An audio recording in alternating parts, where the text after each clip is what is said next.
All right, welcome to the Naked Earth podcast. Today I'm interviewing JR. He is a creative entrepreneur, an LGBTQ advocate, a charismatic husband, and he also happens to be my dad. He's calling in today from Daytona, Florida, where he left a life of marginalization and just getting by to follow his dream of running his classic movie themed brewery called the Tipsy Unicorn Brewery in New Smyrna Beach, Florida.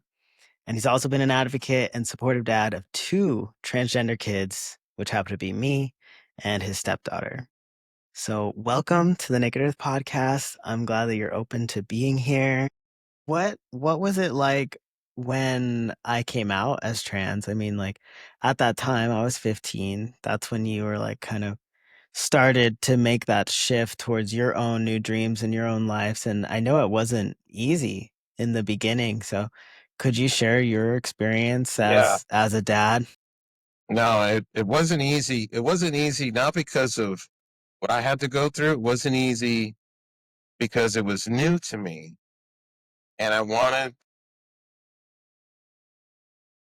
to be an encouragement to you rather than judgment or criticism.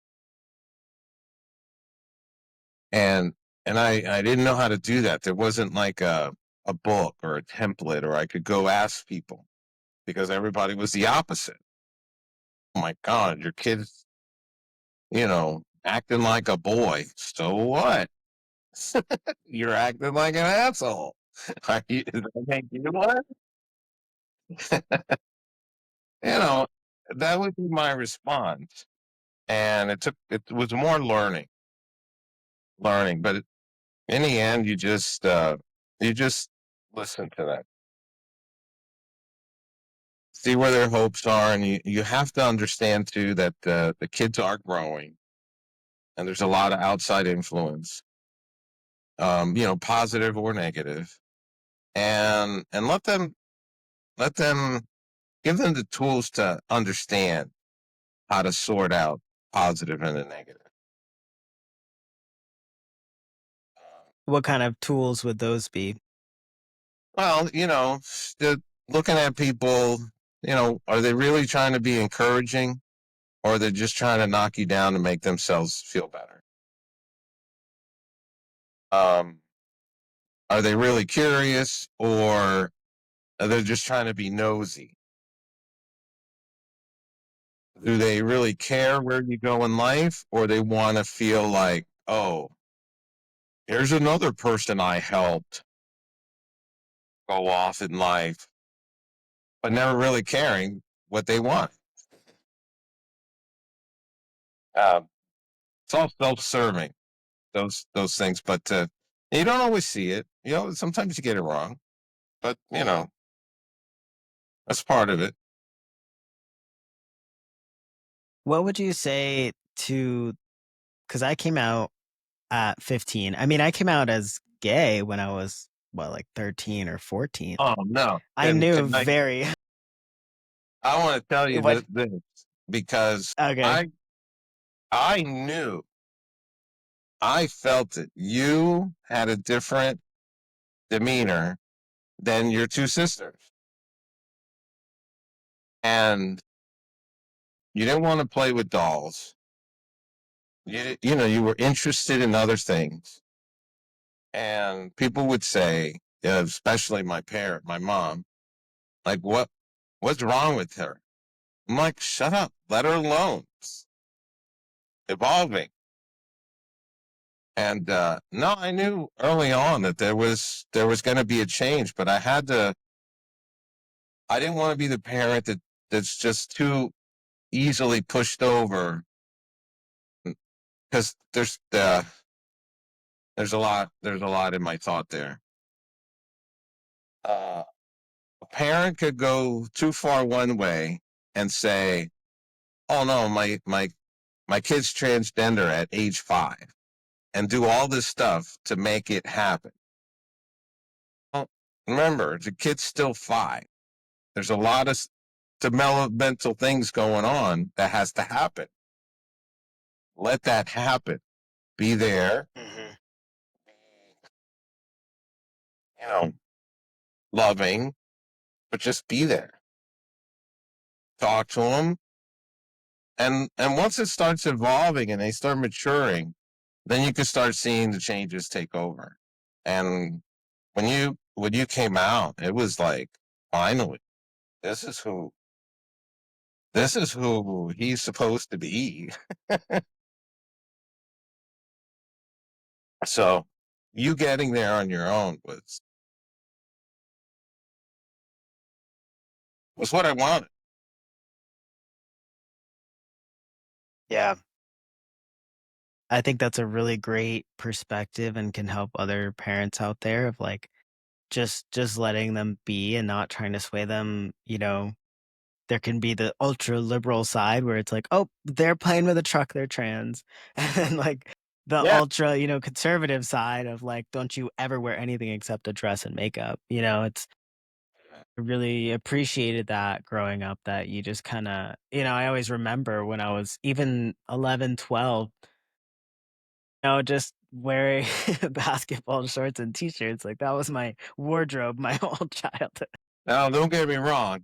A lot of that was just comfort. Yeah, absolutely. Kids can be lazy. Like, I don't want to wear something nice. I'll wear my pajamas to school if I could.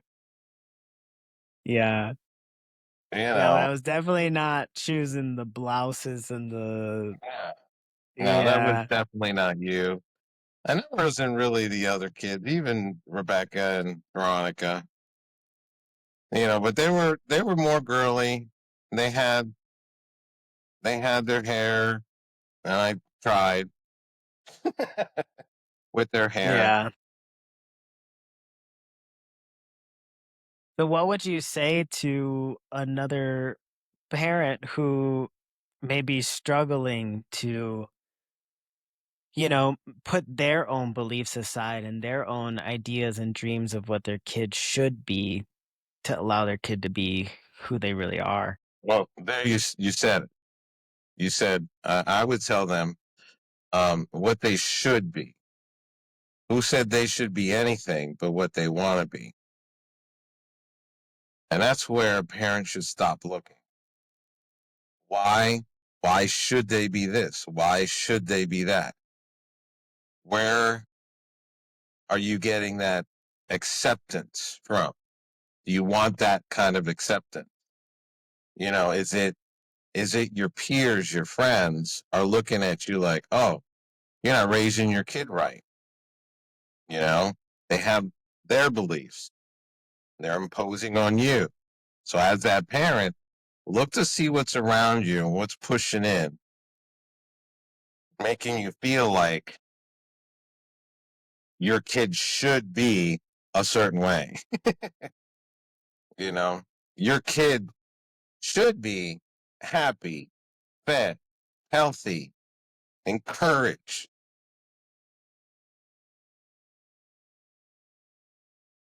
Basics of a good good healthy person. Yeah, you Yeah, got, that's important. yeah. So then that makes me curious to hear how have you dealt with your own the only word that I could think of is discrimination, from, your side of the family and maybe even friends or other people in your life that maybe, didn't I mean, when I think of the family, they don't really have any interest anymore. And so how have you personally dealt with your own kind of backlash just for allowing, your kid to be transgender? Even though, I'm gonna be trans whether or not you allowed me Yeah, to, that's it. Right. It's but happening whether, and that's the saddest part. It's more sad than anything that, the side of the family, can't take a step back and look at, that this is part of their family, and they see religion, is in the way, and that's a outside force. I don't want to take that away from them either, because that's what you believe. But at the same time, that's your family. So everybody talks about family, Well, you're a hypocrite right now because this is your family, you know. Yeah, So absolutely. it hurts, and it's more sad. It's really sad because they're going to miss out. They're going to miss out on many important parts, and I don't want to keep it around. So people who are against it or don't understand it, I try to explain if they want to hear. They don't want to hear. Well, hey, part company, whatever. Bye, see ya, and just out of my life because I don't have time and want to make room for people who are. That's really it. I Yeah. mean, leave room for people who are gonna help support. You know, I think that's really powerful coming from you as the father of a trans person. As a being a trans person myself, naturally there's always going to be people that fall away or I mean, I've been really lucky and you know, favored, I guess, or I've been really lucky in my life that I haven't had a whole lot of direct hatred. yeah, I know it's out there. I yeah, see it every day, especially in this current political climate, which is why I left the States. But, you know, I as a trans person, it's very common and we kind of just have this natural acceptance that people are gonna come and go. But hearing from, it doesn't just affect me, it affects people in my circle and how it's affected you and your relationship with our shared family. I'm sure there's people out there too that, you know, like you said earlier, may fear the judgment of others or fear the acceptance of others. Like they themselves might be like, I love my kid and I support them however they are, but then their sister or their mom or somebody may be seeing something completely different. And so right. I guess your why did you I want to speak in like third person because like podcast vibe. But Yeah, yeah. how did you and why did you choose your relationship with your kid, with me, over your relationship with your sister and your mom? That's the easy one. That's like I that's so easy. That's my kid. This is legacy right here. I mean, you know, man, a no brainer. I don't. Yeah, I couldn't even imagine a parent picking their their parents' decisions over their kid. Like, oh no, you're transgender, get out of the house. 'Cause grandma says so too. Like,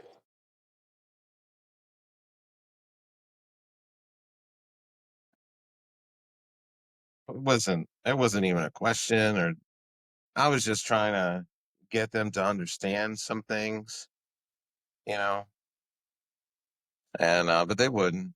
They're just quoting the Bible to me, and I'm like, all right, that's enough of that. I don't need that. Yeah. Mhm. So another thing I want to talk about is a few years ago we actually got to sit in a sweat lodge together But yeah, I with still talk about that. with yeah, with my mom, which, you weren't together at the time. Y'all split up a long time ago, but it was a sweat lodge with you, me, my mom, and my sister. So your daughter as well. I'm curious, what that experience was like because for me, that was very expansive to be able to sit in. I mean, if we go back, you know, I know your ancestry is Puerto Rican and Spanish and, who knows what's going on, but at the end of the day, all of us back in time were indigenous. And so it's like, what was that like for you to one, sit in your first sweat lodge and two be with your family in this womb space, if that makes sense, because the sweat lodges. Well, If you've never been in a sweat lodge, it's this blanketed dome. You sit in, it's quiet. There's a fireplace in the middle where they pour water over hot rocks. It's an yeah. indigenous If you've practice never to been, purify sweat and release. uh, if you've never been in a sweat lodge, be prepared. For those that haven't, you're gonna sweat. You're gonna be hot, but that's part of it. It's releasing. You got to be an open yourself up for the experience, and then you're gonna be next to people you don't know, sweating your butt off, and that's okay too. We're human beings. It's nature. Um, I will say, thankfully, nobody really stank. That was a good thing. It's a I was different kind of sweat. yeah, I was worried about that. I was like, oh man, there's gonna be like feet and butt and just, but no, it wasn't none of that. None of that at It's not all. a gym. It's not a gym sauna. Right. Those are stinky. Yeah. So then, no, and it felt like I just broadened my family, if you will, getting to meet the people in there and sharing songs and just chanting and things like that. And as far as your mom, and which is my ex, being able to have that relationship, that's just called maturity, I think. And that means maturity on two levels. The other person and you, okay, granted, other people might not be that civil to each other, for whatever reason, but I just, whatever got us there, we did it. Just move on. There's kids involved. They don't need to see us constantly at each other's throat. Just Yeah. forget, move on. And gladly, she did it. Brenda, not so much. Like, but, you know, I'm definitely grateful you and my mom were able to keep civil trees. I think that aided in me not having that classic my parents divorced trauma. Because yeah. I don't feel that way. I just think, my mom and dad, they live in different places, and sometimes I live with one and sometimes I live with the other. Mhm. So I am grateful for you guys for that. It's, you know, it's nice to understand yourself when you're in that situation and you have an ex and you're civil and you can talk to each other, because you have a common goal, which is our kids. You do, you're supposed to, put your bull crap aside to make this happen. And it's just, there's something bigger involved. Stop being petty. Well, I'm curious, what would you say, because I have my own experience of my mom through my transition, but what was your experience of how she responded to my transition? Never really kind of thought Well, about that's that. I'm curious. interesting. Yeah, she she actually helped. She helped me. She would remind me, no, JR, it's Elliot. His name's Elliot. And it wasn't that I was doing it on purpose. It was just as a dad, as a parent, when you name your kid, it's like ingrained, and you're saying that kid's name for years. And then to suddenly shift, it's tougher than it looks. But she did it better than I did. But she helped to keep it. to keep it to remember that it's important. And it was important. Yeah, I remember this is coming through. I remember I went through, crazy, crazy breakup, 15, and I was crying on the bed.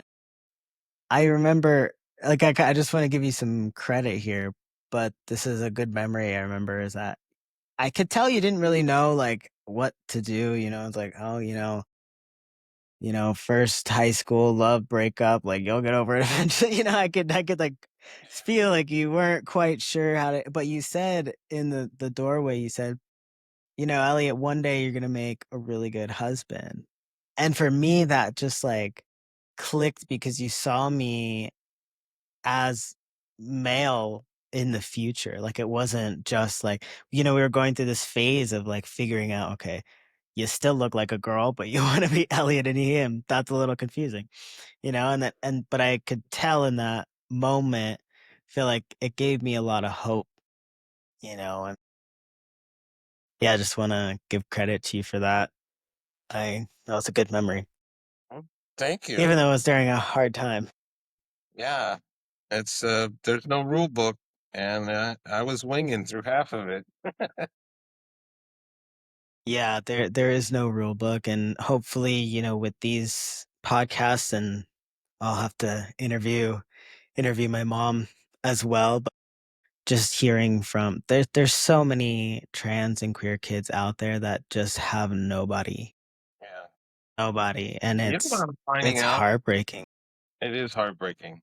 I'm finding out that the part of a stigma, part of the the friction, the headbutting with older generation or just anybody saying that, because this is what I hear. Oh, transgender is just a phase. It's in their head, right? And I quickly tell them when I do talk to people like that, and I quickly tell them I agree with you to a point. I used to think that too, and then I give them a little snapshot of our story. I said I've seen my kid grow up. I've seen what he wasn't into, what he was into, at an age where you should know those things, you know. But then again, I see other people who are trying to do that, and their journey is so not from outside, inside. Their journey is so difficult. They don't make that transition well. They're trying to either look like a girl or a guy, but they just can't shake it.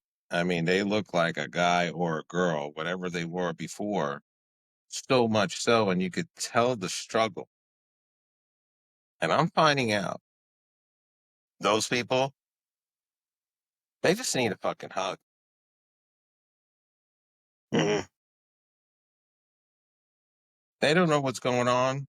They're trying to they're trying to feel accepted. And I think that whatever they're trying to do, even if it is whatever, I just feel the fundamental thing is they just want to feel accepted. They don't know how to go about. Yeah, I can see that, and I think that kind of comes down to like fundamental human needs of safety and significance and love. And I think there are, even, this is a controversial kind of topic in the queer community that has prevented me from speaking out for a while too, because I do think that not all queer and trans people may truly be queer or trans, and that they do just need to do some of that inner work. And I did a lot of that inner work, by I was going to nudist circles, when before I had top surgery, to make peace with my body and to love my body, and doing everything I could in my power to transition and change my flesh and to change my appearance from a state of love, even to the point where, taking breaks from taking testosterone and just riding on my own energy. It's energy, and makes a lot of the queer community uncomfortable because there is that um, kind of pride and inclusion by choosing certain identities. Like even with people who aren't trans, where they say, you know what, I'm a hunter, and they make everything about hunting their entire identity. And if you take away, the animals, what's left? Yeah. It's kind of a similar thing, and that's just a human need where I think there does get to be a bit more acceptance and inclusion. But for example, if their parents aren't accepting that they're in this discovery phase, and if they Yeah. try to sway them one way or the other, then that person may never actually know if, yes, I am trans, or no, I'm not. I just made a friend recently who he's trans like me, was born female, is now male. And he spent about 6 years detransitioning. He went back to being a girl. And he's going to be on the podcast soon, and he'll talk about this. He's very out about it, but, um, he had his own experience of all the outside world telling him who he should be and what should happen. And then now he has retransitioned because he actually left that space that was telling him who he should be and who he shouldn't be. And, you know, remembered and leaned into that authenticity. So, Yeah. I think that's a great kind of theme going on here, like you're saying, as a parent of somebody who is on this spectrum of gender, to really just accept and love. Yeah. Just it's Except pretty them easy. there. I mean, the college classes that I took about human development, and it really opened my eyes. And I swear to this, that should be a class in high school, right? They should start doing that from the get go, and it it opens your eyes to how much we really don't know about our brain, our development, our whole lot of stuff.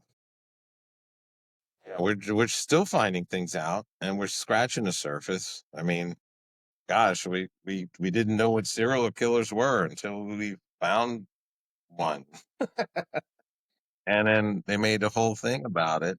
And how do we understand that what's going on in their brain? They seem like normal people, but something's wrong to make them do this.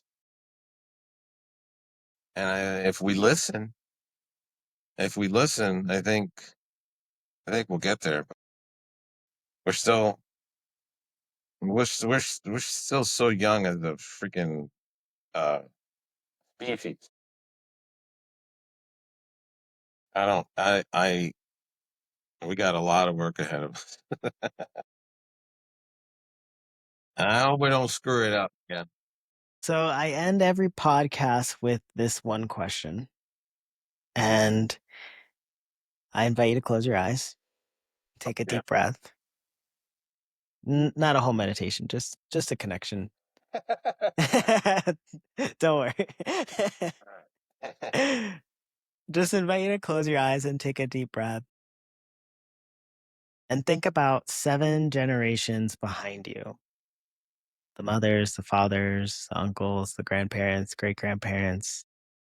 And then imagine 7 generations ahead of you, of your kids, their kids after. What is one message you would like to be carried on in the 7 generations after you?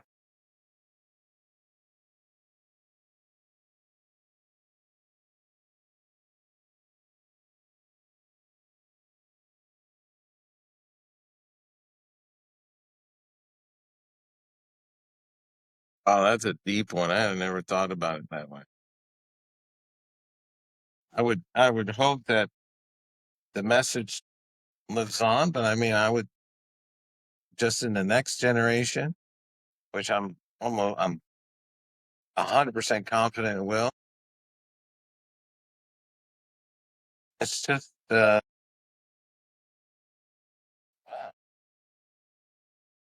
Usually I'm a chatterbox.